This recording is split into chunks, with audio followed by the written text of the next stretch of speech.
Highway से मीरबाग bypass की तरफ, वहाँ पहुँचो तुरंत। ट्रक लगेगा? हाँ हाँ, ट्रक क्रेन के साथ, कार उठानी है।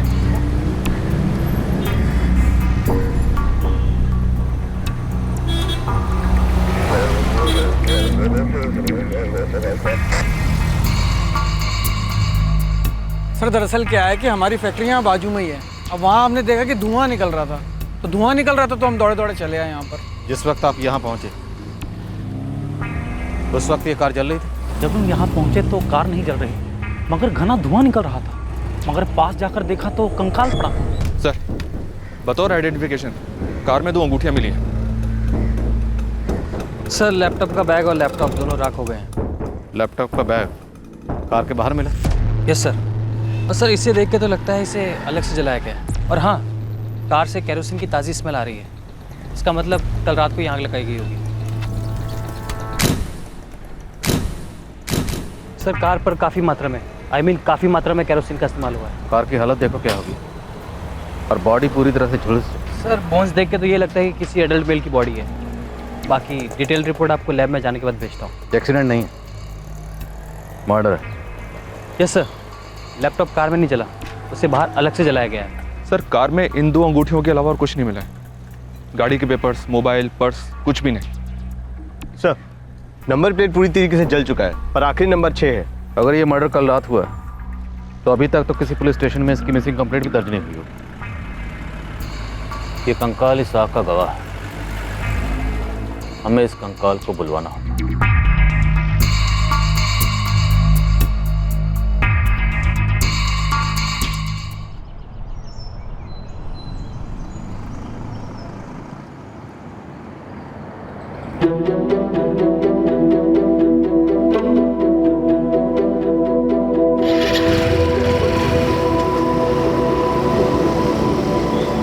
जैसे कि पुलिस ने उम्मीद की थी, विक्टिम की पहचान होने में बहुत ज्यादा वक्त नहीं लगा। कल रात से? जी, कल रात से मेरे पवन भैया अपना फ़ोन नहीं उठा रहे। रोज घर कब तक आते हैं? 11:30 बजे तक उन्हें आ जाना चाहिए था। कोई बाइक, कार? जी, कार। गाड़ी का नंबर? पापा, गाड़ी का नंबर याद है आपको? नहीं बेटा। सर, 1 मिनट, भाभी से पूछता हूँ।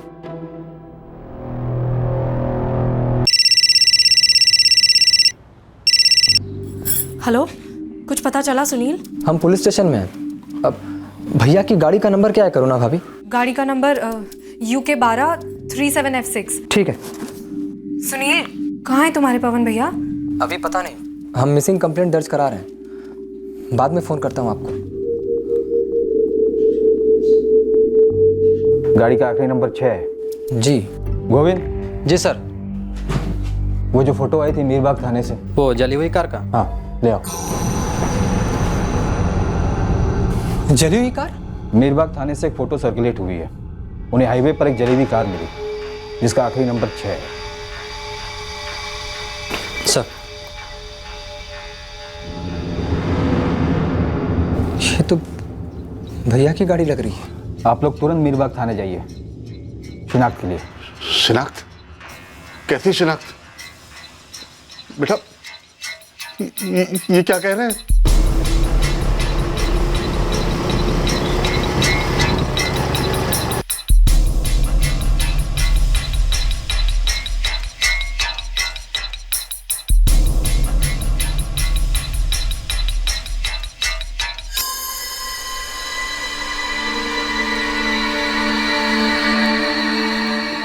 करुणा, मैं निकल रहा हूँ। ये उनकी शादी की अंगूठी और ये वो लक के लिए पहनते थे। कहाँ है मेरे पवन भैया? उनके पास लैपटॉप था? हाँ था सर, लेकिन आप बोल के नहीं रहे। कहाँ है वो? सुनील, हमें एक जली हुई कार मिली और कार में एक जला हुआ कंकाल।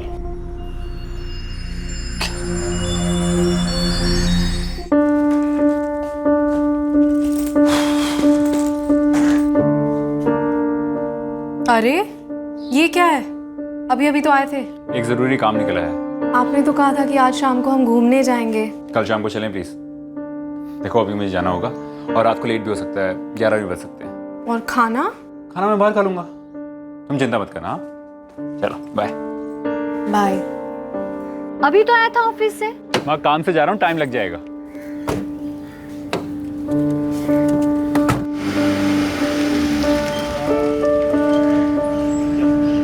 गिरजा, इस लड़के ने हमारी किस्मत बदल डाली। बिल्कुल सही कहा आपने। अब बस एक ही इच्छा है, जल्दी से पोते या पोती का मुंह दिखाए। सर मेरे भैया कहाँ हैं? सुनील, सिर्फ कंकाल बचा है और कंकाल को देखकर पहचान पाना लगभग नामुमकिन होगा। पहचान कैसे होगी? कार की जली हुई नंबर प्लेट है, 2 अंगूठियां हैं और एक लैपटॉप और उसका बैग है, लेकिन वो दोनों भी जले हुए हैं। सर कंकाली सही, मुझे देखना है। क्यों? क्यों देखना है? ना, वो कंकाल हमारे पवन का हो ही नहीं सकता है, नहीं हो सकता उसका।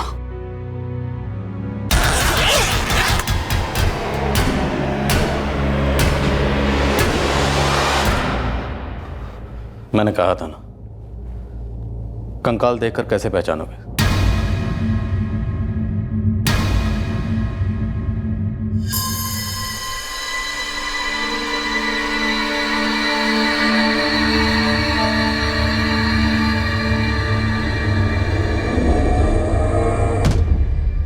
कैसे हुआ? हमें सहारनपुर हाईवे पर मीरबाग बाईपास के पास एक जली हुई कार मिली और ये कंकाल मिला, लेकिन ये कोई एक्सीडेंट नहीं है, मर्डर है। मर्डर? मेरे पवन भैया का? क्यों सर? और वो भी ऐसे ऐसे जला करके?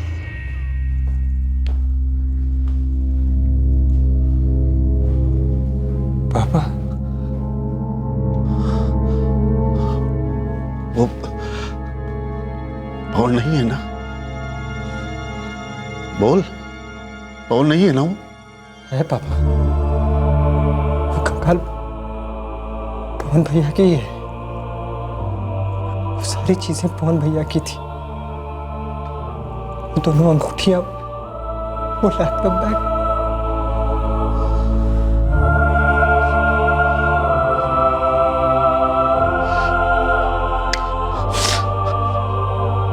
वो मेरा बेटा नहीं हो सकता,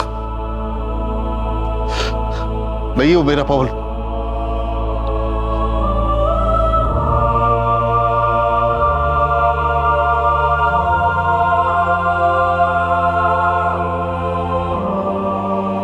क्या हुआ करुणा? पुलिस क्यों आई थी? पवन की कोई खबर? उसकी कार की फोटो क्यों मांग रहे थे? सुनील और उसके पापा कहाँ हैं?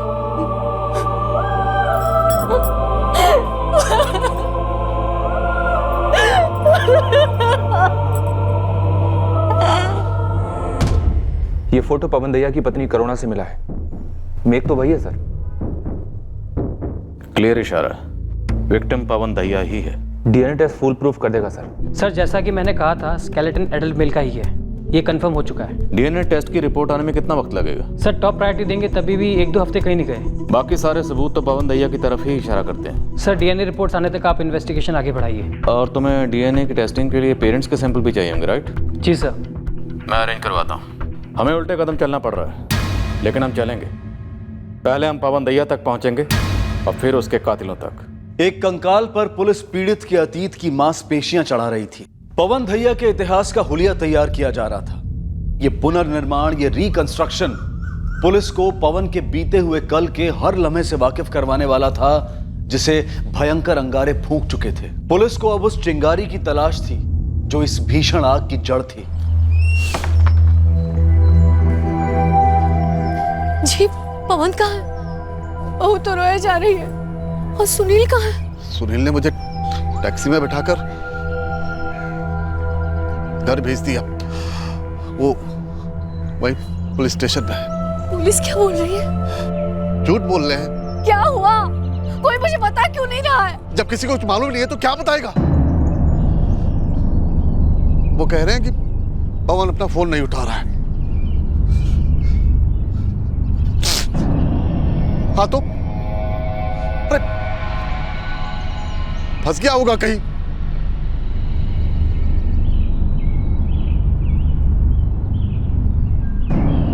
गिरजा, तुम बिल्कुल फिक्र मत करो। मेरा मन कहता वो वापस घर आ जाएगा। अरे लेकिन पुलिस ने क्या कहा? बताइए ना, क्या कहा पुलिस ने?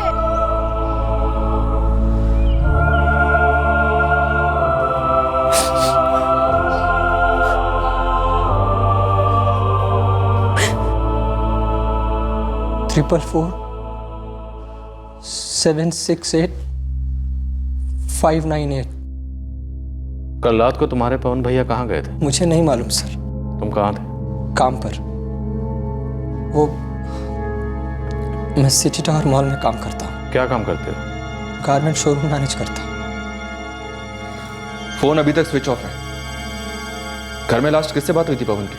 करुणा भाभी से। कहाँ हो पवन?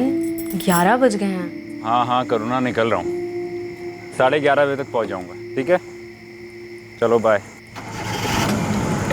The number you have called is currently switched off. Pawan का फोन अभी भी स्विच ऑफ आ रहा है। पर भैया ने कुछ तो बोला होगा, कहाँ जा रहे हैं? नहीं बोला ना, सिर्फ इतना कहा था कि किसी अर्जेंट काम से जा रहे हैं। हमसे भी यही कहा उसने। उसके ऑफिस भी फोन करके देखो ना। किया माँ जी, इतनी सुबह सुबह वहाँ कौन होगा? लैंडलाइन तो सिर्फ बजे ही जा रहा है। और इतनी रात गए पवन ऑफिस क्यों गए होंगे? भाभी ने कहा कि वेट करते करते उनकी आंख लग गई थी, और जब नींद खुली तो उन्होंने भैया को फोन ट्राई किया, पर फोन स्विच ऑफ आ रहा था। कॉल रिकॉर्ड, CDR और लोकेशन रिकॉर्ड। सर, तुम्हारे पवन भैया करते क्या थे? सर वो इन्वेस्टमेंट कंसल्टेंट थे। इंश्योरेंस, म्यूचुअल फंड्स वगैरह इन सब पर लोगों को और कंपनीज को सलाह देते थे। एक छोटा सा फर्म है उनका सर।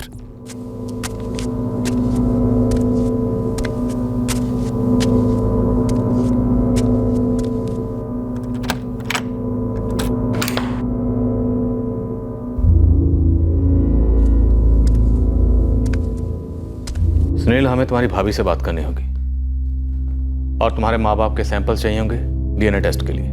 सर वो भाभी की हालत ठीक नहीं है और पापा तो कबूल ही नहीं कर पा रहे कि भैया नहीं रहे। मैं समझ सकता हूं सुनील, लेकिन ये कत्ल का केस है और तहकीकात को आगे बढ़ाने के लिए ये जरूरी है। इसलिए प्लीज आप अपनी भाभी से बात करिए और अपने माँ बाबा को मनाइए। अरे कोई भी कंकाल दिखाकर आप कह रहे हैं कि मेरे बेटे पवन का है, ऐसा कैसे मालूम, जबकि ये सच नहीं है। विक्रम जी, आपकी बेटे की गाड़ी में हमें कंकाल मिला। आपके बेटे की दोनों अंगूठियां उसकी कार में मिली। उससे कैसे साबित होता कि वो मेरा बेटा है? कोई और भी तो हो सकता है ना। सर जी, इसी बात को क्लियर करने के लिए तो हम DNA टेस्ट करवाना चाहते हैं। वो कंकाल मेरे बेटे का नहीं है, नहीं है मेरे बेटे का कंकाल वो। सुनील बेटा, पवन की 2-4 अच्छी फोटो लेकर आ।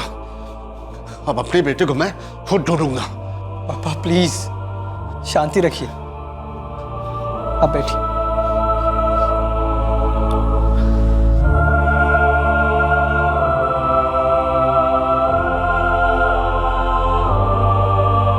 करुणा जी, आपके पति पवन ऑफिस के बाद कहाँ जा सकते हैं? मुझे नहीं पता। पवन ने कहा था कि किसी जरूरी काम से जा रहे हैं। कहाँ जा रहे हैं ये नहीं बताया। उनका कोई ऐसा दोस्त है जहाँ वो अक्सर आते जाते हैं? हमारी शादी को सिर्फ 2 ही साल हुए थे और ये काम में इतना बिजी रहते थे कि कभी किसी दोस्त के बारे में पता ही नहीं चल पाया। करुणा जी, आपको कुछ तो पता होगा। जी नहीं, पर इनका सबसे ज्यादा मिलना जुलना काम के लोगों से ही था। उन्होंने जब आपको 11 बजे फ़ोन किया था तो क्या बोला कि 11:30 बजे तक घर आ जाएंगे? जी। लैपटॉप लेके गए थे? जी। तो ऑफिस गए होंगे? मुझे नहीं पता।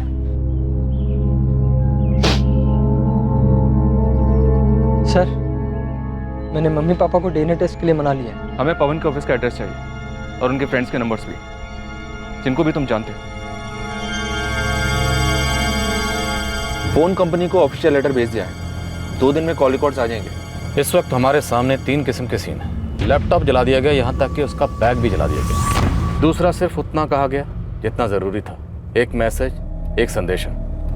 और तीसरा, इतना भयानक तरीका अपनाया गया किसी के सुलगते हुए दिल में कोई चिंगारी भड़की, जबरदस्त तरीके से, नफरत की चिंगारी। एक्सक्यूज मी।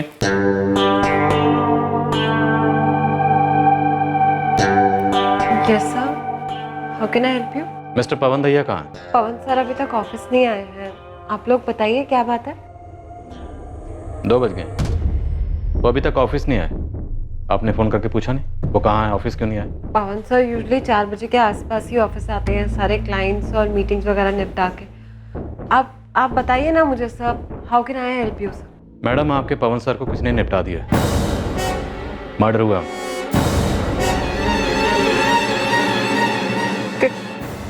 कैसे? कल रात मीरबाग बाईपास पर किसी ने पवन दहिया और उनकी कार को जला दिया। वो कल शाम को अपने घर से ये कहकर निकले थे कि किसी जरूरी काम से बाहर जा रहे हैं, तो वो रात को ऑफिस आए होंगे। नहीं सर, वो कल शाम को लगभग 5 बजे के आसपास ऑफिस से ये कह के निकले थे कि वो घर जा रहे हैं। क्या आपके बॉस पवन दहिया को किसी से कोई खतरा था? सर वो नहीं सर, कोई खतरा नहीं था सर। कोई खतरा नहीं था? मेरा मतलब है उन्होंने कभी हमसे कुछ शेयर नहीं किया सर। Thank you.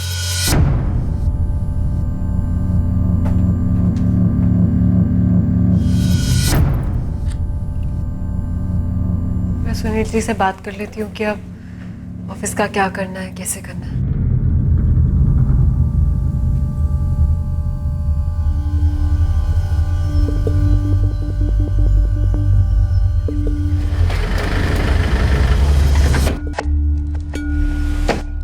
चल लॉन्ग ड्राइव पर चलते हैं।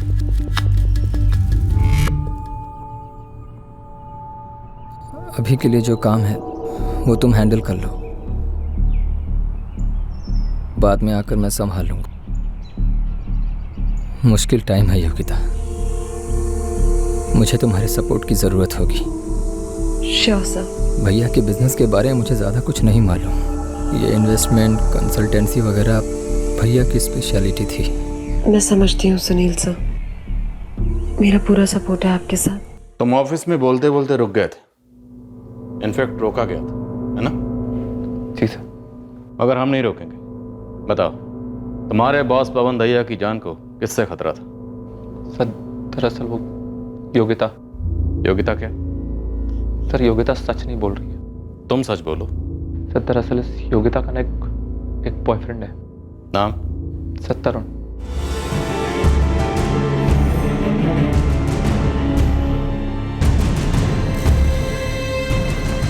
तरुण, क्या कर रहे हो तुम? प्लीज तरुण जाओ यहाँ से। बाहर निकल, खड़ा। शादीशुदा है ना? हाँ? तेरी बीवी को पता है कि तू अपने एम्प्लॉय को कैसे कैसे मैसेज भेजता है? क्या बकवास कर रहा है योगिता? नाम मत लेना मेरी गर्लफ्रेंड का। तूने जो उसको मैसेज भेजे हैं ना, सब पढ़े हैं मैंने, और कई बार पढ़े हैं। तेरे को कैसा लगेगा अगर कोई समझ, मैं तेरी बीवी को वैसी मैसेज भेज रहा हूँ अपने नाम से। अबे स्टॉप इट, मुझे कोई आइडिया नहीं तुम क्या बात कर रहे हो। अबे चल जा। और कॉलेज को लास्ट टाइम बोल रहा हूँ मैं भी फर्स्ट और लास्ट टाइम बोल रहा हूँ, अगर योगिता को आगे से कोई भी फालतू मैसेज किए ना काम के अलावा, तो कसम से कह रहा हूँ जलाकर राख कर दूंगा। जलाकर राख कर दूंगा? पूरी फिल्मी धमकी? जी सर। उसके बाद क्या हुआ? सर आप लोग के जाने के बाद योगिता ने पता किया कि क्या हुआ है। सर उसके चेहरे का रंग उड़ गया था सर।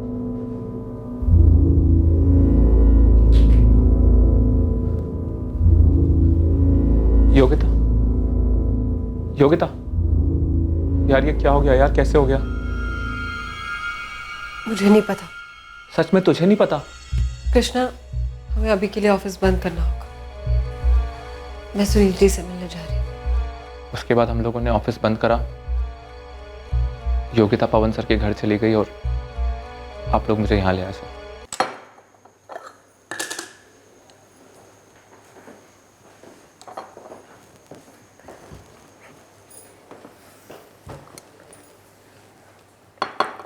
तरुण का नंबर दो।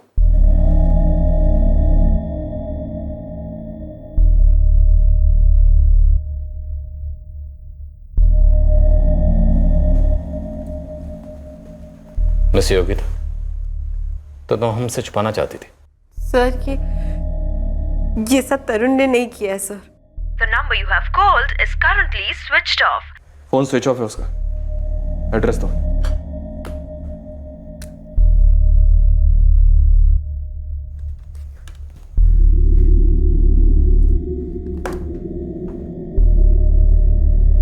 तरुण जो कहता है वो करता नहीं है क्या? क्या सर? तुम बड़े कॉन्फिडेंस से कह रही हो कि ये तरुण ने नहीं किया, उसने धमकी दी थी, जलाकर राख कर दूंगा। सर ऐसा बिल्कुल भी नहीं, वो तो तरुण ने गुस्से में बकवास कर दी थी सर।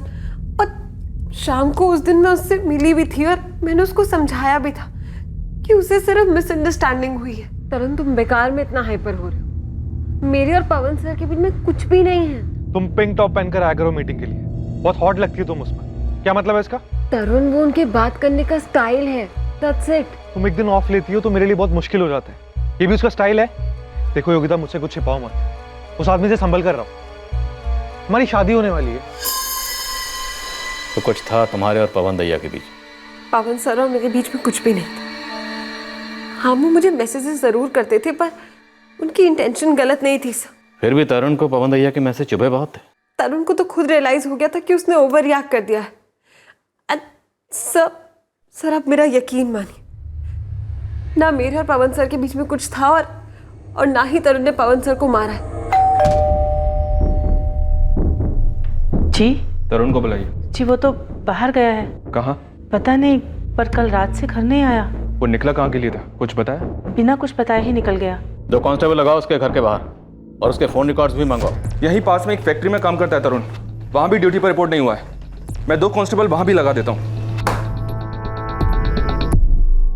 इस तरुण को आगाह करने के बारे में सोचना भी मत। तुम्हारा और तरुण का दोनों का फोन टैप किया जा रहा है, और अगर तुम ये सोच रही हो खुद मिलकर बता दूंगी तो मैं तुम्हें बता दूं, हमारे आदमी तुम पर भी नजर रख रहे हैं।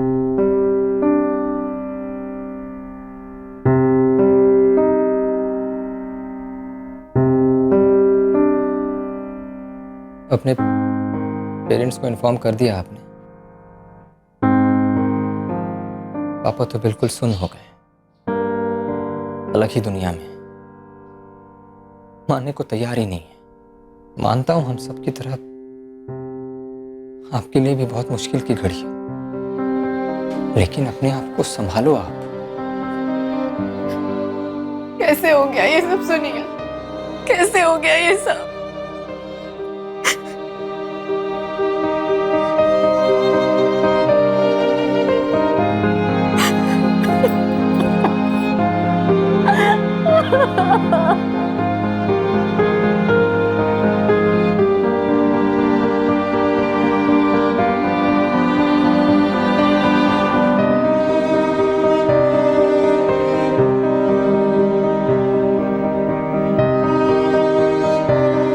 मेरे दोस्त से बात हुई है मेरी, उसने कहा कि वो पोस्टर छाप देगा। ढूंढ लेंगे हम पवन को, हम अपने पवन को ढूंढ लेंगे।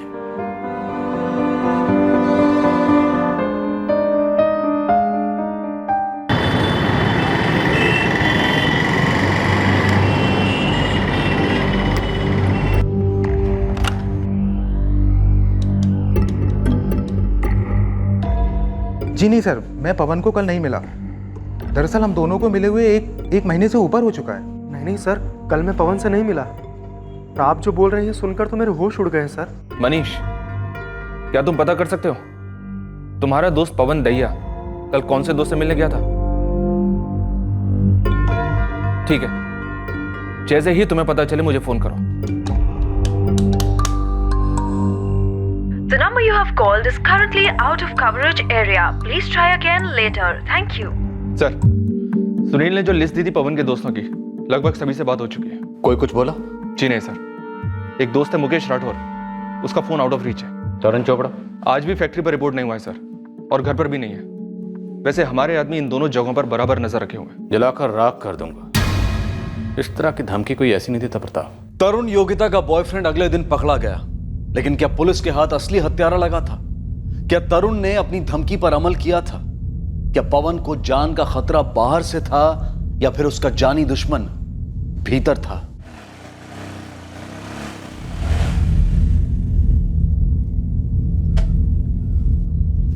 तरुण चोपड़ा, क्या बात है? थक गए भाई, रात भर सोई नहीं तुम्हारे इंतजार में। मेरे इंतजार में? जलाकर राख कर दूंगा, यही कहा था ना तूने पवन दैया? और तूने उसे सच में जला दिया। कैसे जलाया, एक एक डिटेल चाहिए मुझे। शुरू हो जा। सर मेरे मोबाइल का बैलेंस खत्म हो गया, इसलिए मैंने उसे स्विच ऑफ रखा था। इनकमिंग के लिए बैलेंस की जरूरत नहीं पड़ती, तुम अपनी आउटगोइंग चालू रखो, बोलते रहो। परसों रात 1 जुलाई को मैं अपनी सारी सैलरी कैश में लेकर दोस्तों के साथ पीने बैठा था। बहुत पी और फिर 3 पत्ते शुरू हुए और मैं अपनी सारी की सारी सैलरी हार गया। सुबह जब होश आया तो बहुत शर्म आई कि माँ को क्या मुंह दिखाऊंगा, और फिर पूरा दिन अपने दोस्त के यहाँ पड़ा रहा। कल और आज ड्यूटी पर भी नहीं किया। मैं सोचा कि क्या पागलपन है, माँ की हालत खराब होगी। अब मैं घर लौट आया और आपने धर लिया। काफ़ी इमोशनल कहानी है। कब सोची? पवन दैया को मारने के बाद या अभी अभी? सर ये कहानी नहीं है, ये सच है।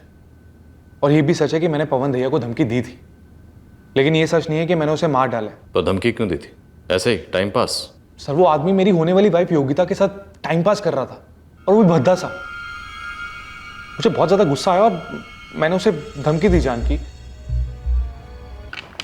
सर ये तरुण 1 जुलाई को रात भर किसी जुए के अड्डे पर था। इसके बैकग्राउंड से भी कुछ निकला नहीं है। बात भी काफी कॉन्फिडेंटली कर रहा था। गुस्से में धमकी दे दी होगी सर, और इत्तेफाकन कत्ल भी उसी तरह से हो गया, जला कर राख कर दिया गया। माँ बाप के डीएनए सैंपल्स ले लिए गए? जी हाँ सर, मीरबाग सिविल हॉस्पिटल से फॉरेंसिक लैब डिस्पैच भी हो गए। ये पवन दैया, इसका योगिता के साथ जो भी था, लेकिन इसका योगिता को मैसेज करना और इस तरह के मैसेजेस करना सोचने पर मजबूर करता है। और इससे पवन दैया के कैरेक्टर के बारे में थोड़ा बहुत समझ में तो आता है। सर पवन को कार में जलाया गया, शायद जिंदा। मतलब किसी को पवन के ऊपर बहुत ज्यादा गुस्सा था, आपत्ति थी, या आपने किसी मतलब के लिए उसे अपने रास्ते से हटाना चाहता था। खबरों को काम पे लगाओ और इस पूरी दैया फैमिली को स्कैनर पे ले आओ। जी सर। पवन के फोन रिकॉर्ड्स का क्या हुआ? रिमाइंडर भेज दिया सर, कल सुबह तक टेबल पर होंगे।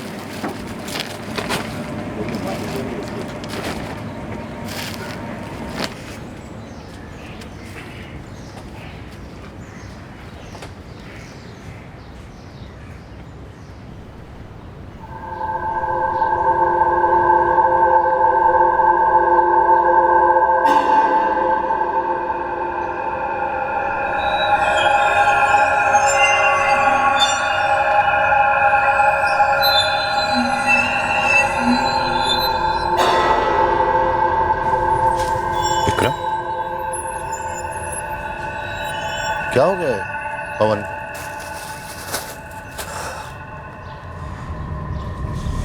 पता नहीं, कल शाम कहकर निकला था कि रात में देर लगेगी, पूरी रात लौटा ही नहीं। पुलिस क्या बोली?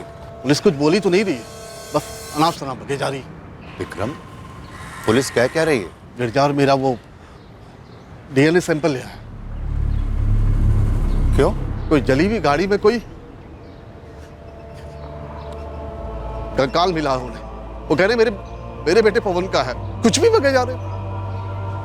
मैं यकीन नहीं करता उनकी बात, बिल्कुल नहीं।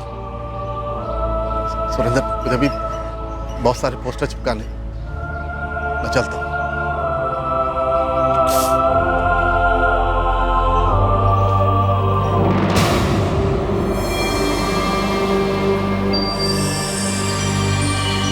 सूर्या, देख ले, सारा सामान ले आ।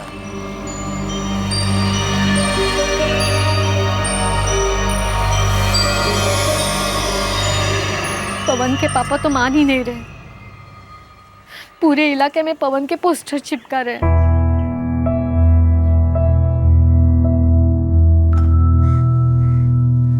करुणा बेटा, पवन ने कुछ नहीं बताया था कि वो किससे मिलने जा रहा है, कौन से इलाके में है, कुछ तो? जी नहीं पापा, कुछ भी नहीं। सुनील को कोई आइडिया होगा?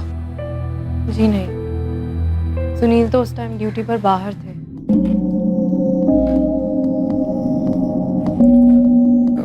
योगिता, जरा अंदर आना प्लीज।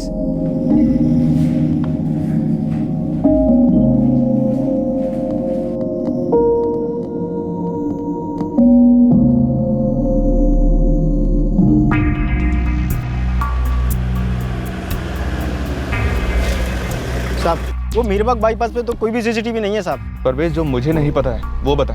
साहब, वो कोठी के बारे में पता है आपको? कौन सी कोठी? साहब, ये दोनों दैया भाई जो हैं, पवन और सुनील, इन लोगों ने मिलकर कोई ज़मीन खरीदी थी, वहाँ कोई कोठी भी बन रही थी।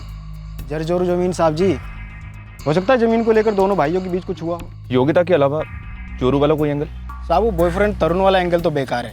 पवन दहिया की जोरू करुणा 3 दिन से घर में ही है, मातम मना रही है। मैंने घर के बाहर खुदाई शुरू की है, लेकिन लगता है सुरंग कहीं अंदर ही निकलेगी। मतलब दहिया परिवार के अंदर? करुणा जी, क्या आपके पति पवन दहिया और आपके देवर सुनील दहिया, इनके बीच में कोई अनबन थी? जी नहीं सर। ये कैसा सवाल है सर? मेरे भाभी और भैया के बीच में सब कुछ अच्छा था। क्या आपके परिवार में कभी किसी को कोई शक हुआ था?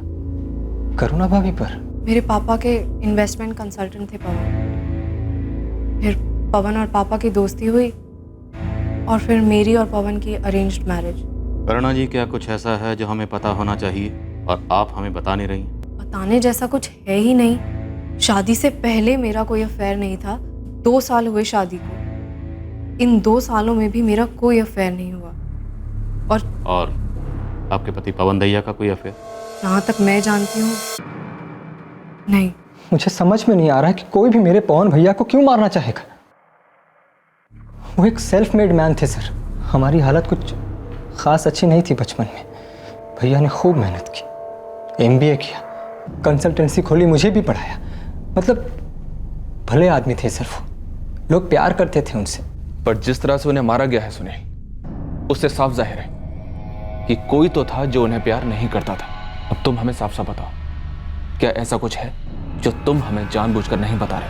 सर मुझे समझ में नहीं आ रहा है कि आप लोग घूम घूम कर वही बात पर क्यों आ जा रहे हैं। मैं आप लोगों से कह चुका हूँ कि मेरे और मेरे भैया के बीच में कोई प्रॉब्लम नहीं थी, और ना ही भाभी और भैया के बीच में कोई प्रॉब्लम था। सर हमें भाभी पर कोई शक नहीं हुआ, और ना ही भैया का कोई अफेयर था। नॉर्मल सी लाइफ थी हमारी। शादी के बाद हनीमून हुआ और फिर रूटीन। वो सुबह काम पर जाते थे और शाम को लौटते थे। मैं दिन भर घर के काम करती थी, टीवी देखती थी, संडे को फिल्म देखने चले गए। यही चल रहा था पिछले 2 सालों से।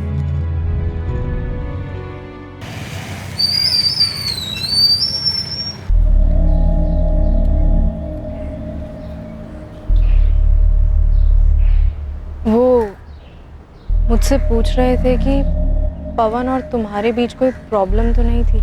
मुझसे ही पूछ रहे थे क्या आपके और भैया के बीच में कोई प्रॉब्लम थी, और क्या आपका कोई अफेयर था?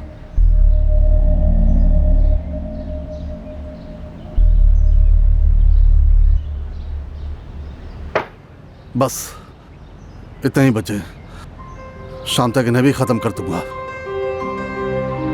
क्या फायदा, इससे हमारा पवन तो वापस नहीं लौटाएगा। ऐसा मत कहना, ऐसा कभी मत कहना गिरजा।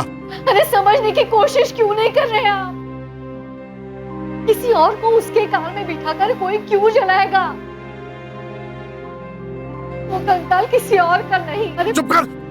तब तक चुप रहो जब तक पवन मिल नहीं जाता, तब तक।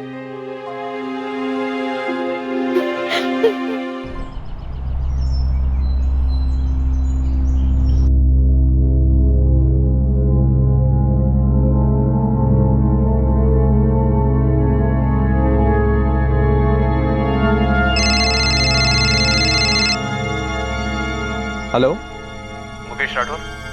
जी हाँ, आप कौन बोल रहे हैं? देहरादून से PSI प्रताप सिंह बोल रहा हूँ, मीरबाग पुलिस थाना। जी हाँ, बोलिए, क्या बात? पवन दहिया के दोस्त हो ना तुम? जी हाँ, काफ़ी अच्छा दोस्त है मेरा। पिछले 2 दिन से मैं आपका नंबर ट्राई कर रहा हूँ, स्विच ऑफ ही आता है। सर मुझे यहाँ मसूरी में हॉस्पिटल आना पड़ता है अक्सर, तो मैं अपना फ़ोन ऑफ ही रखता हूँ ज़्यादातर। 1 जुलाई को शाम 5 बजे तुम्हारी और पवन की बात हुई थी? जी हुई थी हमारी बात, हम लोग बहुत अरसे बाद मिले थे। समर्पण कॉलोनी में तुम ही रहते हो ना? मैं समर्पण कॉलोनी में ही रहता हूँ, लेकिन आप बताएंगे बात क्या है? पवन ठीक तो है ना? पवन अब इस दुनिया में नहीं है मुकेश राठौर। क्या? इतने करीबी दोस्त हो तुम पवन दहिया के, और तुम्हें पता तक नहीं चला? ये सब हुआ कैसे, कब हुआ ये? 1 जुलाई की रात को ही हुआ, तुमसे मिलने के बाद। मीरबाग क्रॉसिंग पर पवन को उसकी कार समेत जलाकर राख कर दिया गया। लगभग सभी अखबारों में यह खबर छपी, और तब भी तुम्हें पता नहीं चला? बिल्कुल नहीं पता चला सर, मैंने तो 3-4 दिन से अखबार भी नहीं पढ़ा। मैं तो 1 जुलाई को यहाँ मसूरी में आ गया था। क्यों? सर दरअसल मेरे ससुर जी बाथरूम में गिर गए थे, उनको फ्रैक्चर हुआ था। सुनिए ना, मम्मी का फोन आया था, पापा बाथरूम में गिर गए हैं, उन्हें फ्रैक्चर हुआ है, हॉस्पिटल लेके गए हैं। सॉरी यार पवन, इमरजेंसी है, जाना पड़ेगा। सॉरी हो रही कैसा? Family first. बस सर, उसके 10-1 मिनट बाद मैं और मेरी वाइफ मसूरी के लिए निकल गए थे, और इतने दिनों के बाद आज आपके मुंह से कांड सुन रहा हूँ मैं। तुम लौट कब रहे हो? कल सुबह आ रहा हूँ सर। मुकेश, तुम्हें सबसे पहले मीरबाग पुलिस थाने आना होगा। जी सर, जरूर आऊँगा। तुमसे मीटिंग के बाद क्या पवन किसी और से मिलने वाला था? पता नहीं सर, इस बारे में उसने कुछ बोला नहीं मुझे। वो तुम्हारे घर से निकला कितने बजे था? करीब 11:15 के आसपास। करुणा और सुनील के कॉल रिकॉर्ड्स क्लीन लग रहे हैं सर। शायद प्लानिंग इतनी सटीक की गई कि फोन करने की जरूरत ही नहीं पड़ी।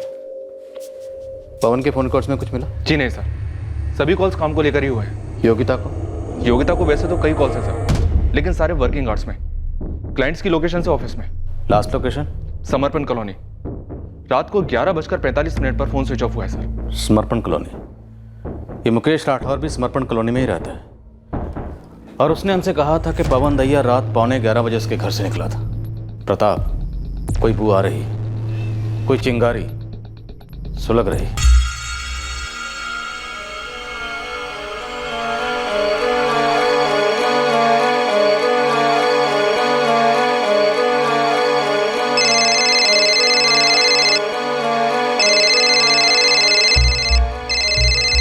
हाँ योगिता। सुनील जी, जो आपने पेपर्स तैयार करने को बोले थे वो मैंने कर दिया। मैं आपको मेल कर दूँ या आप ऑफिस आ रहे हैं? हो सके तो मैं खुद आऊँगा, कॉल करता हूँ तुम्हें।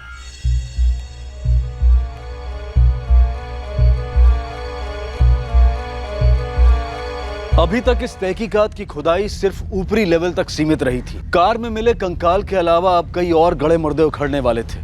नए नए चौंकाने वाले रिश्तों के कंकाल सामने आने वाले थे।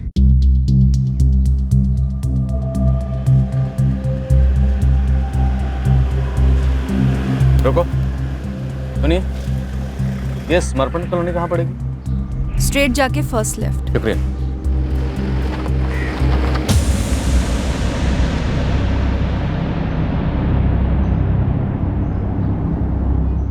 उस रात वो यहीं आया था सर। वो यहाँ सिर्फ मुकेश से मिला होगा या कोई और भी था जिससे मिला होगा? मीरबाग बाईपास यहाँ से 10 किलोमीटर दूर होगा ना? जी सर। चलो वहीं चलते हैं।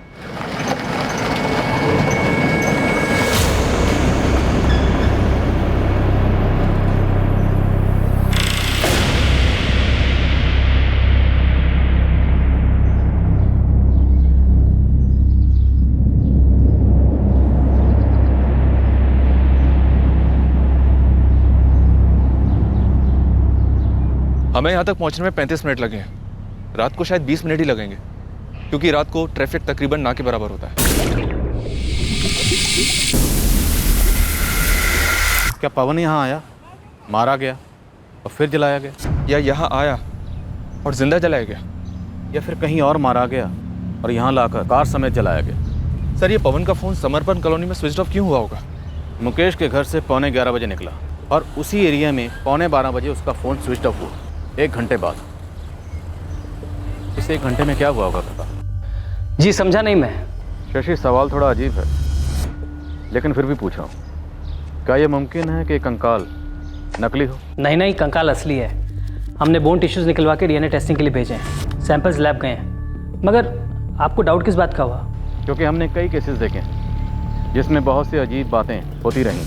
कंकाल असली है और अडल्ट मेल का है, मगर ये कंकाल पवन दैया का है या किसी और का, ये कंफर्मेशन डीएनए रिपोर्ट्स आने के बाद ही पता चलेगी। ओके प्रताप, मुकेश राठौर, इसकी अच्छी तरह से ग्रिलिंग करनी होगी। ये ज़रूर कुछ जानता है। उसका 3 दिन तक अपना फ़ोन स्विच ऑफ रखना, न्यूज़पेपर ना पढ़ना, ये सब कुछ बहुत अजीब सा लग रहा है। प्रताप, ये कोई सिंपल मर्डर का केस नहीं है। 2 अंगूठियों का मिलना और कार के बाहर लैपटॉप और लैपटॉप का बैग मिलना, मानो ये सारे सुराग हमारे लिए ही छोड़े गए।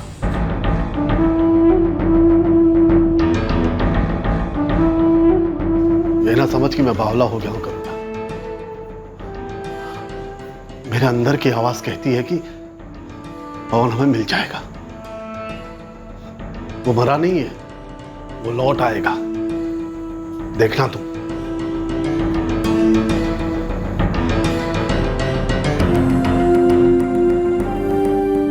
कहाँ हो पवन? 11 बज गए हैं। हाँ हाँ करुणा, निकल रहा हूँ। 11:30 बजे तक पहुंच जाऊंगा।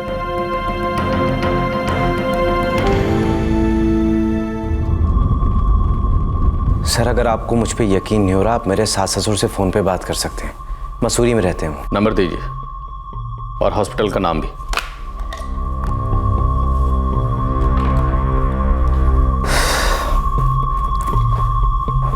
सर मुझे अभी तक समझ नहीं आ रहा आप मुझ पे शक क्यों कर रहे हैं। पवन दहिया ने समर्पण कॉलोनी से, आपके घर के बाहर से, रात 11 बजे अपनी पत्नी करुणा को फोन करके ये कहा, हाँ करुणा, निकल रहा हूँ, 11:30 बजे तक पहुंच जाऊंगा। लेकिन 11:15 बजे उसका फोन उसी कॉलोनी में स्विच ऑफ हो गया और अगले दिन हमें उसकी जली हुई कार मिली।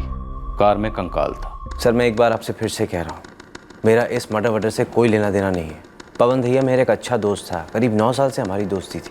MBA हम लोगों ने साथ में ही किया और इतने अरसे बाद वो उस शाम मेरे घर आया था। और उसी रात पवन दहिया को जलाकर राख कर दिया गया। अजीब इत्तेफाक है। इत्तेफाक तो है सर। क्या गेम चल रहा है? मैं कुछ समझा नहीं सर। क्या पवन दहिया वाकई में मारा गया? सर आपने ही मुझे फ़ोन पे बताया कि पवन मारा गया है, उसकी गाड़ी समेत उसको जला दिया गया है। अब आप मुझसे ही सवाल कर रहे हैं कि पवन मारा गया है? नहीं, मैंने पूछा कोई गेम तो नहीं खेला जा रहा? सर उस शाम पवन मेरे घर आया था, हम दोनों ने 2-4 ड्रिंक्स लिए, उसके बाद वो चला गया। इसके अलावा मुझे कोई गेम वेम नहीं पता sir. Sir Mussoorie civil hospital से पता किया है, ये सच बोल रहा है। इसका ससुर वाकई में बाथरूम में गिर गया था, फ्रैक्चर हुआ था उसे। ये और इसकी बीवी रात को ही मसूरी पहुंच गए थे। जब उसका ऑपरेशन हुआ ये वहीं था। आपने और पवन दहिया ने 9 साल पहले एक साथ MBA की थी, राइट? जी सर। उस वक्त पवन दहिया की कोई गर्लफ्रेंड थी? नहीं सर, MBA स्टडीज़ में इतना टाइम ही कहाँ मिलता। पवन दहिया की शादी के पहले या उसके बाद? सर इतनी पर्सनल डिटेल्स नहीं जानता उसके बारे में। हाँ मैं उसकी शादी में ज़रूर गया था, उसके बाद 1-2 बार मिले हम लोग और फिर सीधा 1 जुलाई को। सर आपने इतनी इन्वेस्टिगेशन की हुई है, फिर तो आपको मालूम होगी एक बात ज़रूर। कौन सी बात? सर पवन की पहले एक लड़की से एंगेजमेंट हुई थी, लव था दोनों के बीच, फिर ब्रेक ऑफ हो गया। कौन थी ये लड़की? आरती राणा।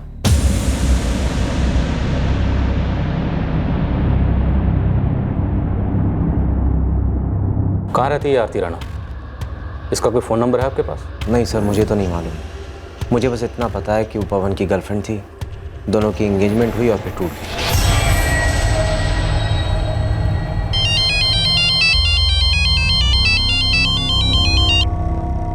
हेलो सुनील, तुमने हमें कभी आरती राणा के बारे में बताया क्यों नहीं? क्या बताता उसके बारे में? यही बताते कि उसकी तुम्हारे भैया सुनील के साथ सगाई हुई थी और फिर सगाई टूट गई। 7 साल पहले टूटी थी सर, और तब से लेके अब तक हमें से किसी का कोई कनेक्शन नहीं रहा उनके साथ। तुम सबका नहीं था, दिल तो तुम्हारे भैया ने लगाया। मानता हूँ सर, लेकिन पवन भैया उसे भुला चुके थे। लेकिन अब तुम याद करो और इस आरती राणा के बारे में हमें डिटेल में बताओ। सर ये पेपर्स चाहिए थे ना? हाँ।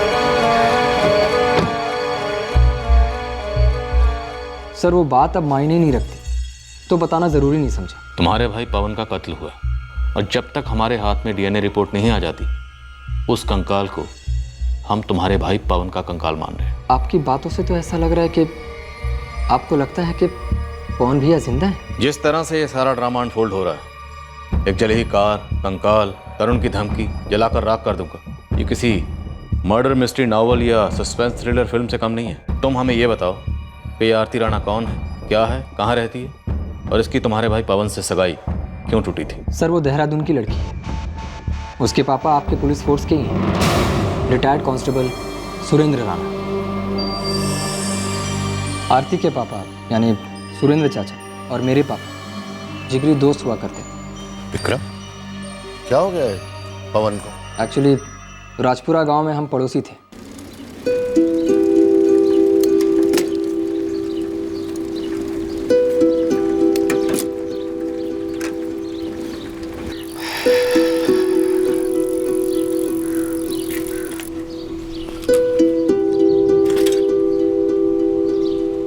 अरे विक्रम, आ गए? क्या बात है यार, आज तो साथ में। हाथ मुंह धो लो, चाय पीते हैं। 5 मिनट में आता हूँ। ठीक है, मैं इंतजार करता हूँ। अरे पूर्णिमा, 2 कप चाय चढ़ाना, विक्रम भी आया है। पवन भैया, आरती और मैं, हम सभी एक ही स्कूल में पढ़ते थे। जब पवन भैया फर्स्ट ईयर कॉलेज में दाखिल हुए तब मैं और आरती 12वीं में थे।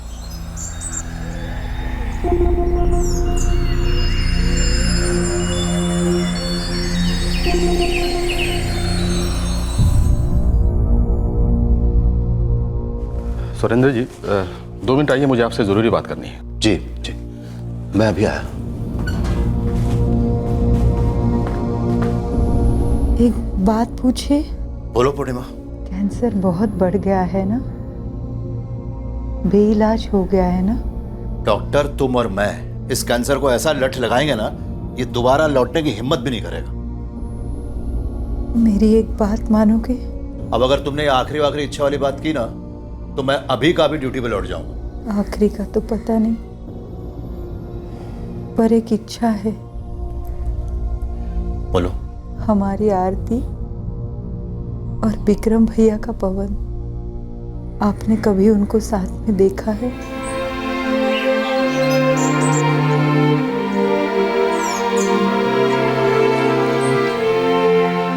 मैंने कई बार उनको साथ में देखा है।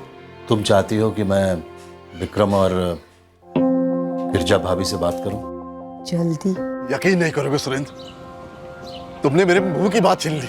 अरे वाह विक्रम भाई, फिर गले मिलो अब तो। इतने दिनों से दोस्त थे, अब संधि बनेंगे। बस बच्चे हमारे खुश रहे। ये तो कॉमेडी हो गई। हम सोच रहे थे कि हमारे माँ बाप क्या बोलेंगे, बवाल होगा। तुमसे एक बात करनी थी। नहीं करनी शादी, कोई और मिल गया होगा। ऐसा क्यों बोल रहे हो? मैं तो बस ये कह रही थी कि मुझे शादी के बाद भी पढ़ना है। सवाल ही पैदा नहीं होता कि तुम ना पढ़ो। Minimum post graduate. अरे पवन भैया, आरती, अगले हफ्ते सगाई है और अगले साल शादी भी हो जाएगी। अब तो ये चौकीदार की नौकरी मुझे नहीं करनी पड़ेगी ना, जा सकता हूँ ना मैं। सगाई हुई, शादी होने ही वाली थी कि आरती की माँ यानी कि पूर्णिमा चाची का देहांत हो गया। तो फिर शादी कुछ समय के लिए टल गई। टूटी क्यों? हवा का रुख बदल गया था सर।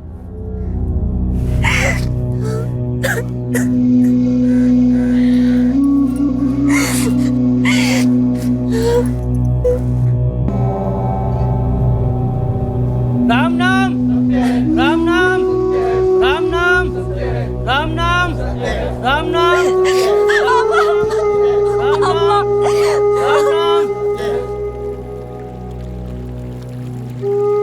तुम्हारे बाबा ठीक ही तो कह रहे हैं, तुम्हारे लिए और उनके लिए भी। यहाँ से दूर जाने में काफी कुछ बदल जाएगा, और अगर यहाँ रहोगी तो यादें दम घोट देंगी तुम्हारा। पवन, मुझे तुम्हारे बिना कहीं नहीं जाना है। तुमसे दूर मैं टूट जाऊंगी।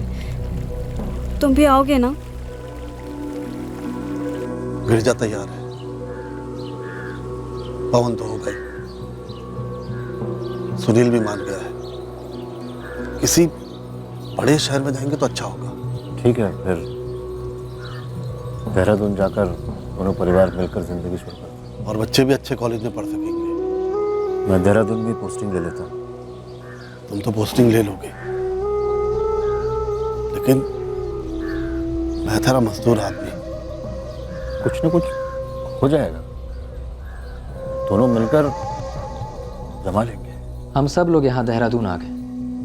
सुरेंद्र चाचा ने अपना घर ले लिया, हम लोगों ने भी किराए का घर ले लिया। पहले सब कुछ ठीक था सर, पर शहर की हवा,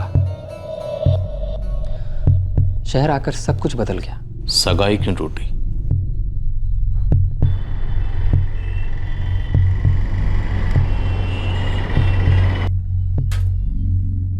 क्या बात है सुरेंद्र, परेशानी है कोई? वो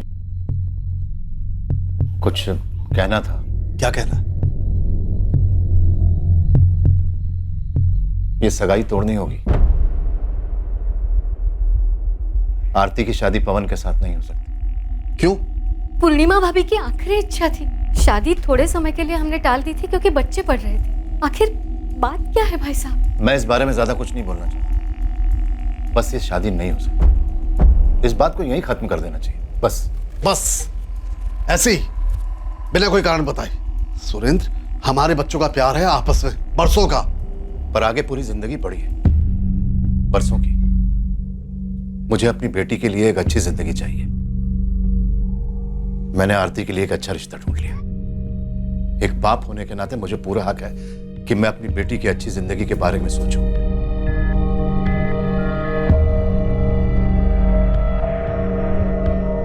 लेकिन आरती ने तो मुझे कुछ भी नहीं बताया, एक शब्द भी नहीं। कोई और बात तो नहीं पापा? भगवान जाने। मैंने सुरेंद्र से कई बार पूछा, आखिर में वो बोला कोई और लड़का ढूंढ लिया है जो तुमसे बेहतर है, ऐसा उसने कहा। मैं आरती और उनसे बात करूंगा। पवन भैया एक बार आरती से मिले बस, फिर उन दोनों के बीच क्या बातें हुई क्या नहीं ये आज तक किसी को नहीं मालूम। फिर क्या हुआ? फिर क्या सर, भैया ने जान लड़ा दी पढ़ाई काम में। हम सबके भाग ही खुल गए, कायाकल्प हो गया समझ लीजिए। फिर करुणा भाभी का रिश्ता आया, भैया ने हाँ बोल दी।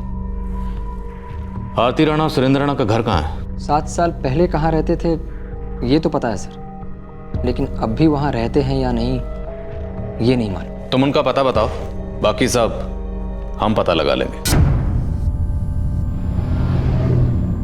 सर, डेराना का पुलिस थाने में ड्यूटी थी, कांस्टेबल सुरेंद्र राणा की। ये जो एड्रेस दिया है जहाँ ये रहते हैं, ये समर्पण कॉलोनी के पास ही है ना? जी सर।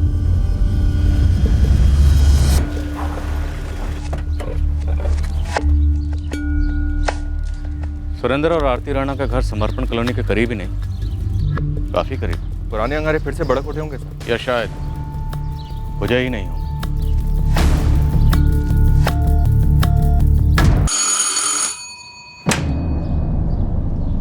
कुछ सवाल है हमारे पास आपके लिए आरती राणा जी। कोई अंगारे नहीं भड़क रहे थे सर। 7 साल पहले ही सारी आग बुझ चुकी थी, कोयला हो गई थी। पवन दैया भी कोयला हो गया, पूरा का पूरा। उस रात वो समर्पण कॉलोनी से निकला, फिर कुछ देर के लिए रास्ते में क्या हुआ हमें नहीं पता, लेकिन फिर यहाँ से 20 मिनट की दूरी पर मीरबाग बाईपास पर उसे उसकी कार समेत जला दिया गया। पढ़ा मैंने न्यूज़पेपर में, लेकिन मुझे ये समझ नहीं आ रहा है कि 7 साल पहले मर चुके रिश्ते में आप फिर से जान फूंकने की कोशिश क्यों कर रहे हैं? काम है हमारा आरती राणा, गड़े मुर्दे उखाड़ना, सवाल करना, शक करना। इसलिए सीधा सवाल, क्या उस रात 11:15 से लेकर 11:15 के बीच में पवन दैया आपसे मिलने आया था? क्या 7 साल पहले बुझे हुए इन कोयलों में कोई अंगारा था जो अब भी सुलग रहा? इन 7 सालों में मेरा पवन दैया के साथ कोई लेना देना नहीं रहा है। ना हम कभी मिले, ना कोई बात हुई, कुछ भी नहीं। जब अंगारे आग थे तो रिश्ता पूरे जोश पर था, फिर अचानक बेवक्त बर्फ कहाँ से पड़ी? आप दोनों की सगाई क्यों टूटी? पर्सनल मैं शेयर नहीं करना चाहती। हमने तो सुना आपकी शादी भी फिक्स हो गई।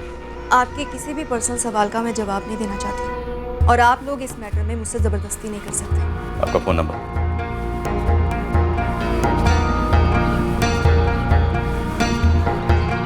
आरती राणा, मुझे यकीन है हमारी मुलाकात एक बार फिर से जरूर होगी, और उस वक्त आपके पास उन सवालों के जवाब भी होंगे जो मैंने अभी तक पूछे ही। एक काम करो, लड़की का फोन सर्विलेंस पे डालो और उसके पुराने फोन रिकॉर्ड्स निकलाओ। लड़की कुछ बोल ही नहीं रही है, न सच न झूठ। कांस्टेबल बाप को टैप करें सर? नहीं, थोड़ा इंतजार करते हैं। फिलहाल सिर्फ लड़की पर खबरों की नजर रखवा दो। करुणा और सुनील पर भी खबरी नजर रख रहे हैं सर। आरती राणा, सुनील दैया, करुणा दैया, इन तीनों में से कोई एक झूठ बोल रहा है, पक्का झूठ बोल रहा है।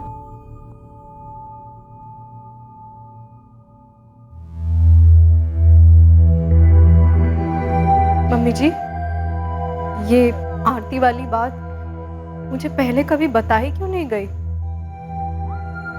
भैया ने क्यों नहीं बताई ये तो वही जाने, पर हमारे लिए ये कोई बात ही नहीं थी।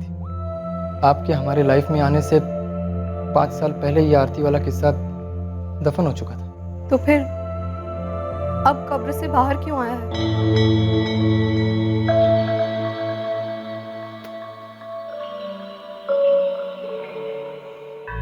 तुमने मुझसे सुरेंद्र और आरती के बारे में क्यों पूछा? क्या पवन आरती के पास चला गया है? नहीं पापा, आप भी ना मतलब कुछ भी। करुणा बेटी, क्या उस रात पवन ने वाकई कहा था कि वो रात 11:30 तक लौटेगा? जी पापा।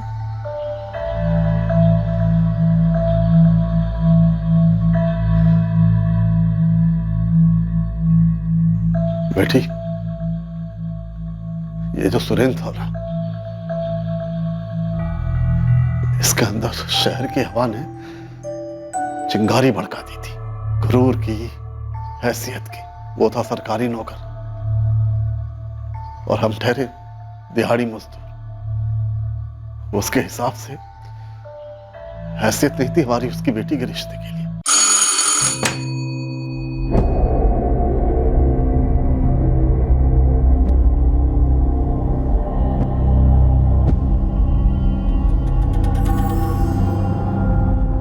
बाबा, आपने मुझसे एक बार भी पूछना जरूरी नहीं समझा। मैं पवन से प्यार करती हूँ। पवन तुम्हारी जिंदगी में बेड़ियां डालेगा और पंकज सीढ़ियां। लेकिन बाबा, मैं पवन से प्यार करती हूँ और वो मैं बदल नहीं सकती। बदलना जिंदगी का दूसरा और सही नाम है बेटा। तुम्हारी माँ की मौत ने मुझे बदला, मैं इस शहर में आ गया, इस शहर ने मुझे बदला तो मुझे पंकज मिल गया। अब वो तेरी जिंदगी बदल देगा। वो हैसियत वाला लड़का है, खुश रखेगा तुझे। बाबा, मैं पहले से ही खुश हूँ और मेरी खुशी का कारण सिर्फ पवन है।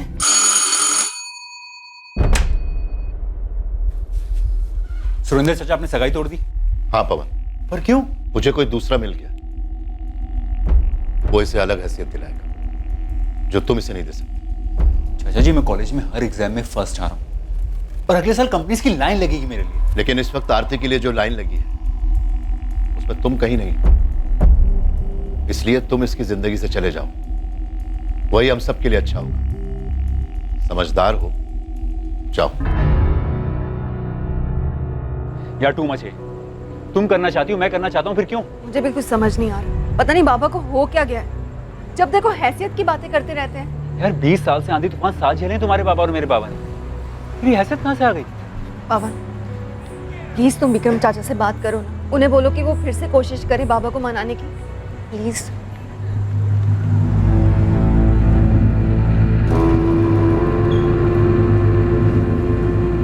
सुरेंद्र, देखो विक्रम, जब मैं ना कहता हूं उसका मतलब ना होता है। कुछ समय के लिए अपने बारे में सोचना छोड़ दो सुरेंद्र, वो बने ही एक दूसरे के लिए। आरती पंकज के लिए बनी है और इस बारे में मैं कोई बात नहीं करना चाहता। पवन को भी समझा दो। क्या समझा उसने?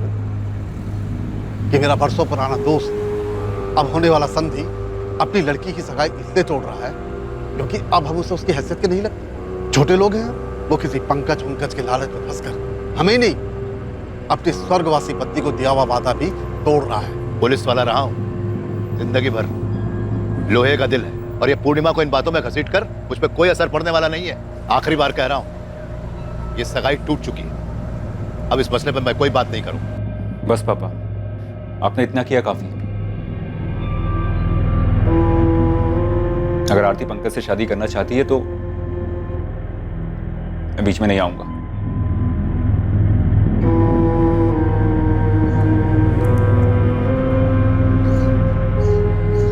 क्या हो बेटा, खाना नहीं लगाया?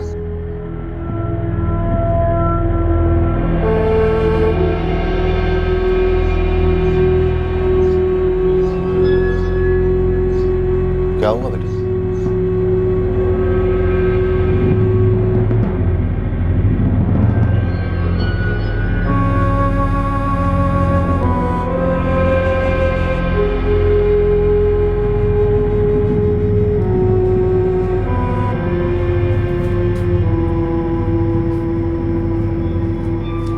आरती,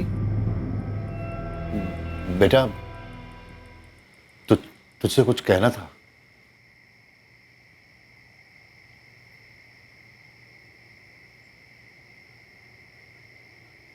वो पंकज से अब तेरी शादी नहीं हो सकती। क्यों बाबा, कोई और बड़ी हैसियत वाला मिल गया है क्या? ना बेटा, उन्हें मिल गया, तुझसे भी ज्यादा हैसियत वाली लड़की। लंदन वाली पार्टी है। पंकज तो मेरा फोन ही नहीं उठाता, खाली मैसेज छोड़ दिया उसने कि ये शादी नहीं हो सकती।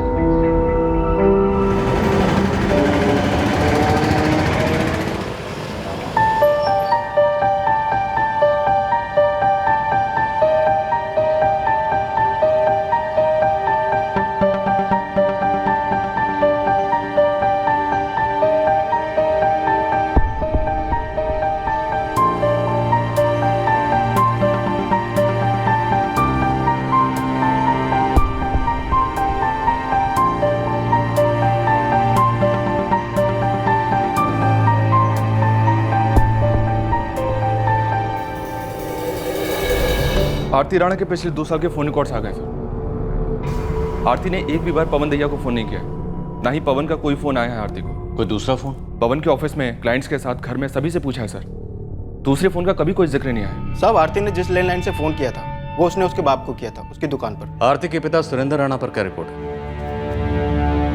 अरे भाई एक चाय पिलाओ जी। 2 मिनट भाई, उबल रही है।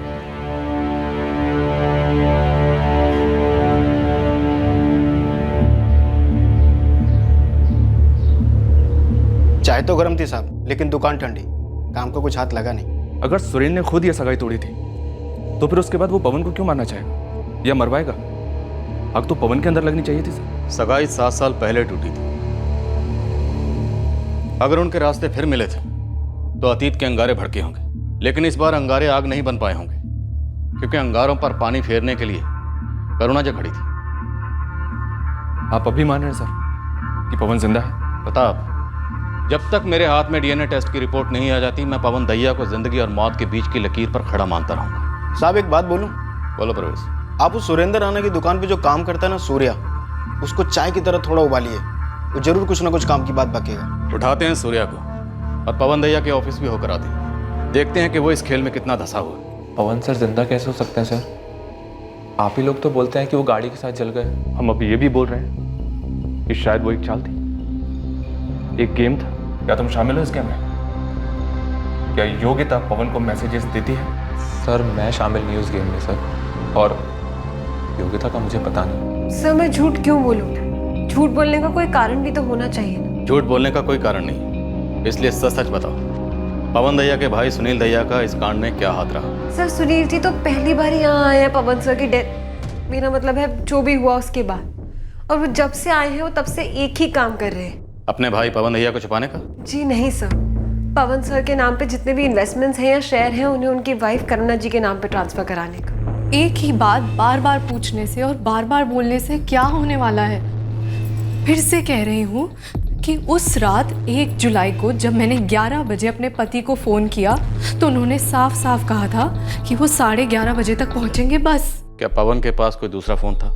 जी नहीं। सर क्या आप ये कहने की कोशिश कर रहे हैं कि जो गाड़ी में कंकाल पाया गया था वो किसी और का था? हो सकता है, लेकिन हम 100% श्योर नहीं हैं, क्योंकि इस कांड का कोई मकसद अभी तक सामने नहीं आया। मेरा एक सवाल है। पूछिए। क्या वो उस जो भी नाम है उसका आरती राणा, क्या मेरे पति उससे टच में थे? क्या वो उसके साथ थे उस रात? देखिए वो तो मना कर रही है, और उसकी बात को गलत साबित करने के लिए हमारे पास कोई गवाह भी नहीं। अब अचानक से हमारे सामने कोई विटनेस आ जाए तो हमारी किस्मत। हाँ मैं तो नौकर आदमी हूँ, उनकी चाय की दुकान पे काम करता हूँ बस। भला मुझे कैसे पता हो सकता है उनकी बेटी के बारे में? सुरेंद्र राणा 2 साल पहले रिटायर हुआ था पुलिस फोर्स से, तब से ही उसने चाय की दुकान खोल रखी है। तू भी 2 साल से ही काम कर रहा है ना उसके यहाँ? पवन दैया का आना जाना होता था उनके घर? मैं क्या जानूँ साहब, 2 साल में मुश्किल से 2 बार उनके घर के अंदर गया हूँ मैं। सर, पवन दैया, सुनील दैया, करुणा दैया, विक्रम दैया, गिरजा दैया, आरती राणा, सुरेंद्र राणा, मुकेश राठौड़, योगिता राजपूत और कृष्णा चौहान, ये इन सभी के सेलफोन रिकॉर्ड्स हैं सर। ये लैंडलाइन रिकॉर्ड्स हैं पवन दैया के ऑफिस के। सर दैया परिवार के घर के, आरती के घर के, योगिता के घर के और कृष्णा के घर के, इन सभी के फोन सर्वेलेंस पर हैं, लेकिन किसी के भी फोन रिकॉर्ड से 2+2 नहीं हो रहा है सर। सर सब कुछ लैब को डिस्पैच हो गया है, 1-2 हफ्ते और लगेंगे। और हमारी कोई भी कोशिश अभी तक खाता नहीं खोल पा रही है। सर मैं कोशिश करता हूँ कि डीएनए रिपोर्ट्स और जल्दी आ जाएं। सर, फॉरेंसिक ऑफिसर ने हमसे कहा था कि हमें जो कंकाल मिला है पवन दैया की जली हुई कार में, वो कंकाल डमी नहीं है, वो कंकाल किसी इंसान का ही है। तो अगर वो कंकाल पवन दैया का नहीं है, किसी और का है, तो इस किसी और की मिसिंग कंप्लेंट कहीं भी दर्ज नहीं हुई है सर। शायद इस शख्स का पवन दैया के साथ कुछ ना कुछ कनेक्शन जरूर है। हमारे सामने इतने सारे लोग हैं और सब एक दूसरे से कनेक्टेड है। एक कंकाल है, 2 अंगूठियां हैं, जली हुई कार है, जला हुआ लैपटॉप है, एक टूटी हुई मंगनी है और जलाकर राख करने की धमकी है। लेकिन इस सब के बावजूद हमारे हाथ में कुछ नहीं है। सारे फोन रिकॉर्ड्स भी क्लीन है सर। हमारे सामने ये केस है जिसमें हमें कोई ब्रेक थ्रू नहीं मिला। क्यों? क्योंकि इस खेल के खिलाड़ियों के बीच में कोई भी इंस्ट्रूमेंटल कम्युनिकेशन हुआ ही नहीं। मान लो डीएनए रिपोर्ट आती है और उससे ये साबित हो जाता है कि वो कंकाल पवन दैया का ही है, फिर केस आगे बढ़ेगा कैसे? हम तो वहीं के वहीं हैं।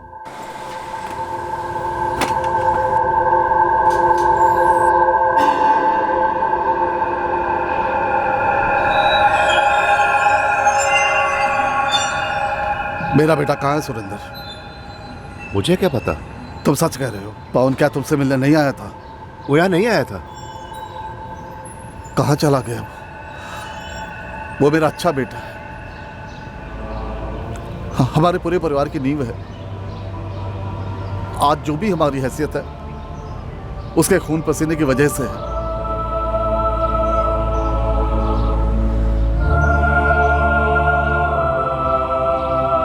ढूंढ निकालूंगा मैं उसे। मेरा बेटा कहीं नहीं जा सकता, यही कहीं है वो, यही कहीं।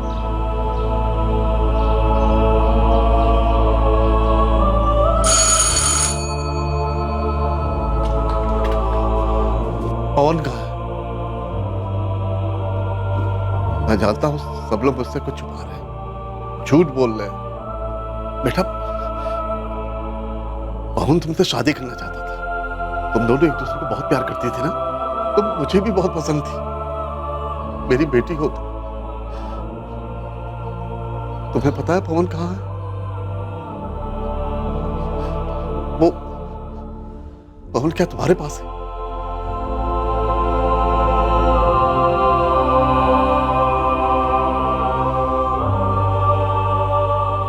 चाचा, पवन को मत ढूंढिए, अब वो कभी नहीं लौटेगा। क्यों? ऐसे कहाँ चला गया वो? वो कहीं गया नहीं है, वो बस आया था, पर पता नहीं क्यों मुझे मालूम है कि अब वो कभी वापस नहीं आएगा। आरती राणा, याद है मैंने तुमसे कहा था फिर मुलाकात होगी और उस वक्त तुम्हारे पास पूछे गए सारे सवालों के जवाब होंगे। 1 साल पहले पवन मेरी जिंदगी में फिर से आया था।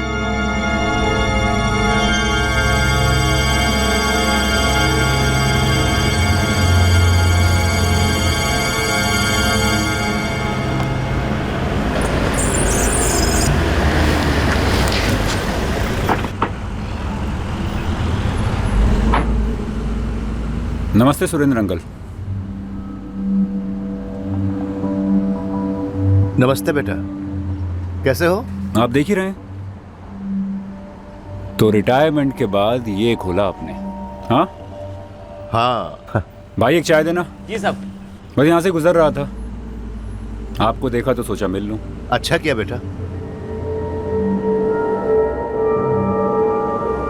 जगह कब खरीदी आपने? किराए की है बेटा। अच्छा, और आरती? अब तो बच्चे बड़े हो गए होंगे उसके। चाचा, उसका पति क्या करता है? सॉरी, मैं नाम भूल गया उसका।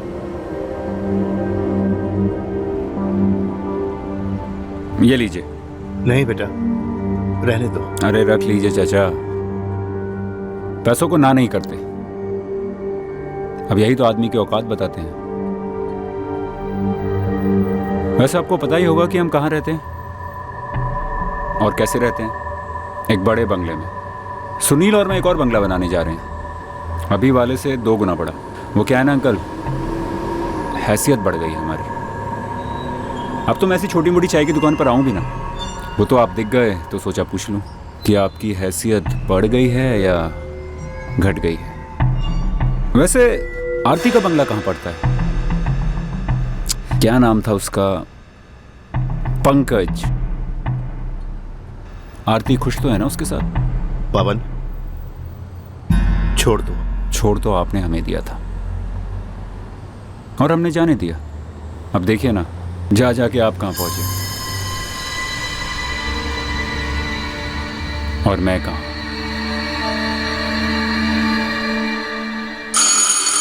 और उसी दिन पवन हमारे घर आया।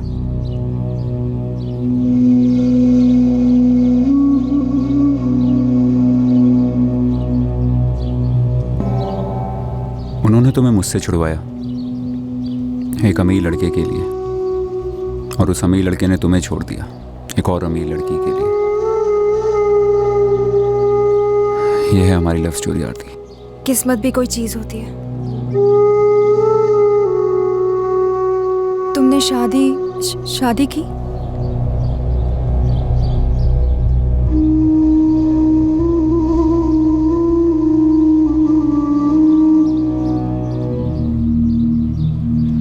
पर प्यार मैंने हमेशा तुमसे किया है आरती,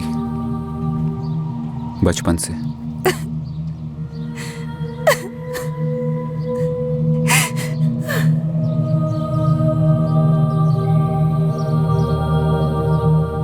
मैंने कभी उसकी शादीशुदा जिंदगी पर सवाल नहीं किए। मैंने उसे कांटेक्ट नहीं किया था, ना ही उसने मुझे कांटेक्ट किया था। बस मिल गए थे दोबारा। जब जब वक्त मिलता था वो आता था मिलने। खुश रहते थे हम दोनों, थोड़ी देर के लिए ही सही। मुझे उसका इंतज़ार करना अच्छा लगता था, उसका मेरे पास आना अच्छा लगता था। बाद में जाकर पता चला कि पवन मेरे बाबा से भी मिलने आता था। वो क्या? खाने में बैगन का भरता बनाया आज?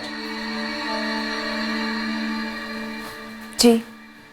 खीर भी बनी थी? हाँ। पवन के लिए बनी थी? जी। पवन यहाँ कई दिनों से आ रहा है, सच है? सच है। जानना नहीं चाहोगे? मुझे कैसे पता चला?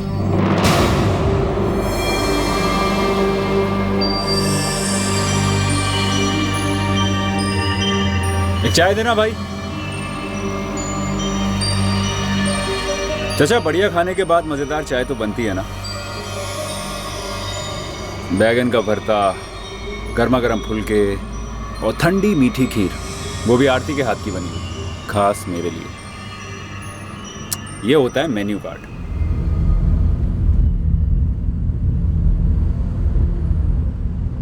वैसे खाने से पहले हम दोनों के बीच में क्या हुआ आपके उस छोटे से घर में, उसका भी मेन्यू कार्ड सुनाऊं? पवन,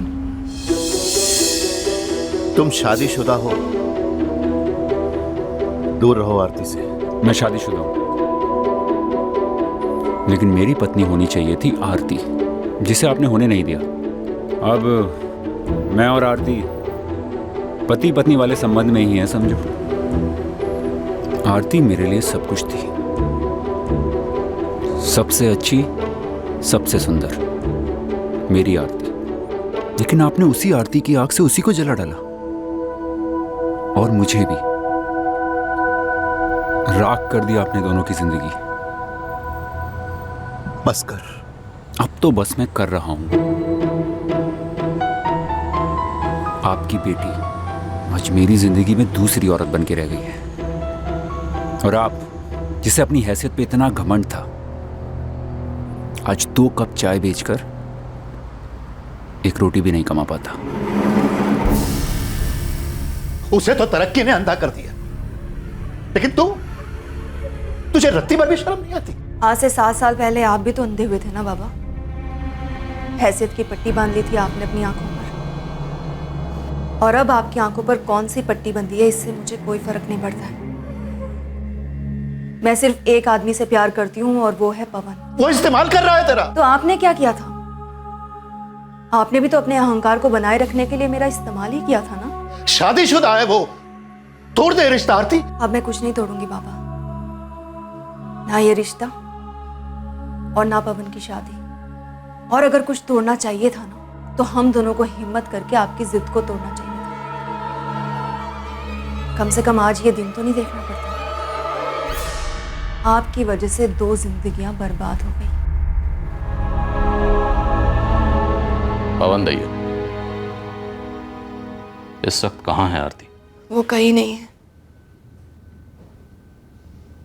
वो अब है ही नहीं। उस रात 1 जुलाई को वो हमारे घर आया था।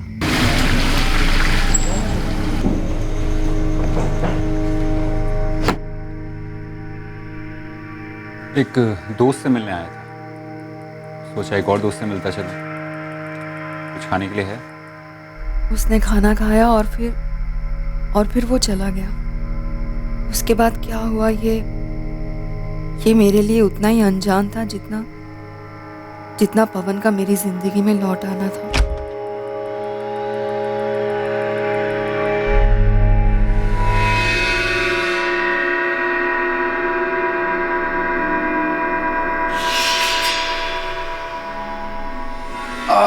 गोभी के परांठे, काली दाल, खीरे का रायता। आज तो खाने में कुछ अलग ही बात थी। तो तुम बाज नहीं आओगे,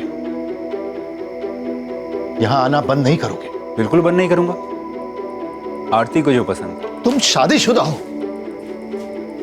एक पत्नी है तुम्हारी। आरती भी मेरी बीवी से कुछ कम नहीं है।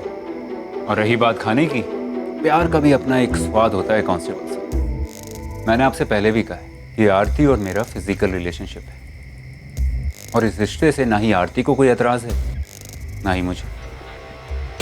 और तो और अब तो मुझे अपनी बीवी को तलाक देकर आरती के साथ शादी करने की जरूरत भी महसूस नहीं।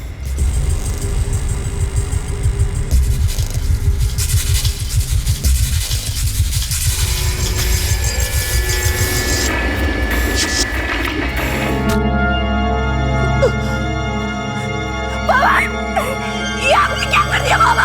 आपने क्या कर दिया? सर जी तो गया।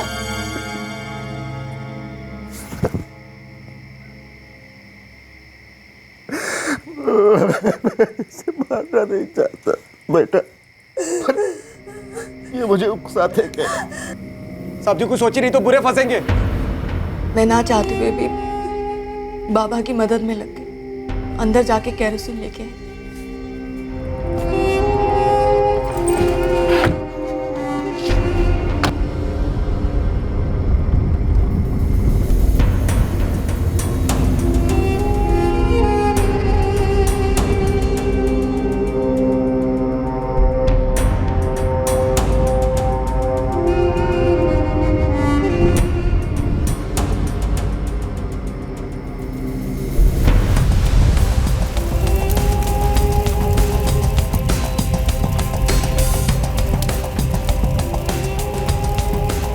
अब इसका क्या करें साहब?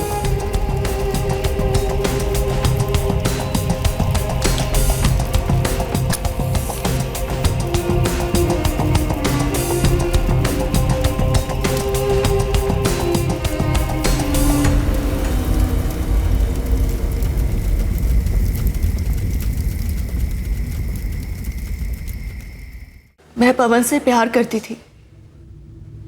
मैंने उसे नहीं मारा है, बाबा ने मारा है।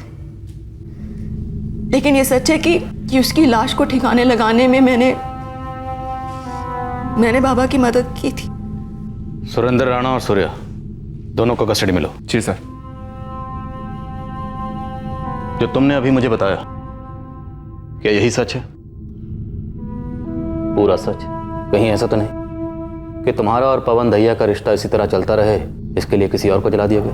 बड़ी हिम्मत करके मैंने आपको सारा सच बताया। मानना ना मानना आप पर है, क्योंकि ना तो अब मेरे पास कुछ बताने के लिए है और ना ही छुपाने के लिए।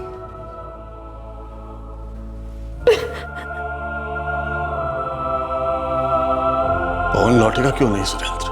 नहीं लौटेगा विक्रम भाई।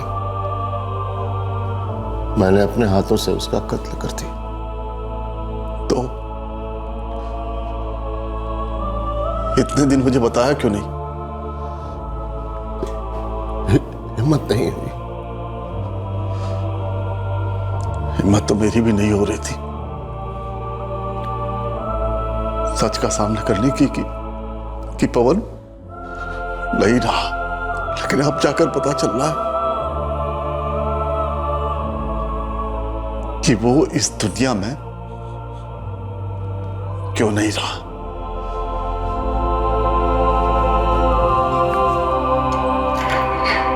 सुरेंद्र राणा के कबूलनामे से यह साबित हुआ कि आरती सच बोल रही थी। उसे धारा 201 के तहत कत्ल के सबूत को छुपाने के इल्जाम पर गिरफ्तार किया गया और बाद में बेल भी हुई। पवन के घर वालों को यकीन ही नहीं हो रहा था कि पवन को इस तरह से मार दिया गया। खासकर पवन के पिता को, जो ये उम्मीद लगाए बैठे थे कि पवन एक ना एक दिन जरूर लौट कर आएगा। करुणा सुन पड़ गई है।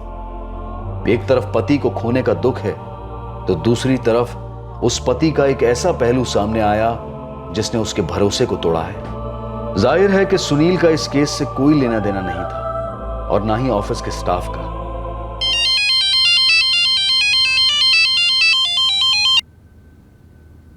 हाँ शशि, डीएनए रिपोर्ट क्या कहती है? सर वो कंकाल पवन दैया का ही है। अगर नहीं भी होता तो कोई ज्यादा हैरानी की बात नहीं थी। बेइज्जती, बदला, प्यार के नाम पर लोग क्या क्या करते हैं और करवाते हैं। सर आधे घंटे में मैं रिपोर्ट थाने भेज रहा हूँ। ठीक है, हम चार्जशीट फाइल करते हैं। पवन दैया मर्डर केस अब क्लोज होता है।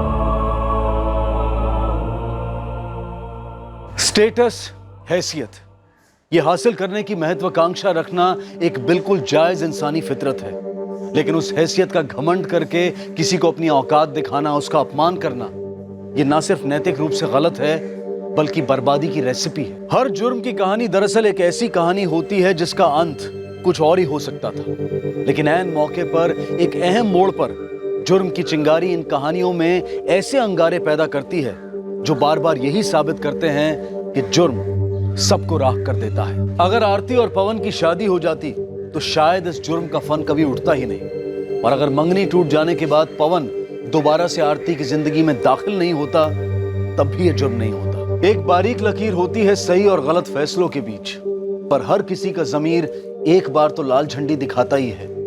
उसकी कदर करने में समझदारी है। अब मैं अनूप सोनी आपसे विदा लेता हूं। फिर मुलाकात होगी अगले एपिसोड में एक और चौंका देने वाले केस के साथ।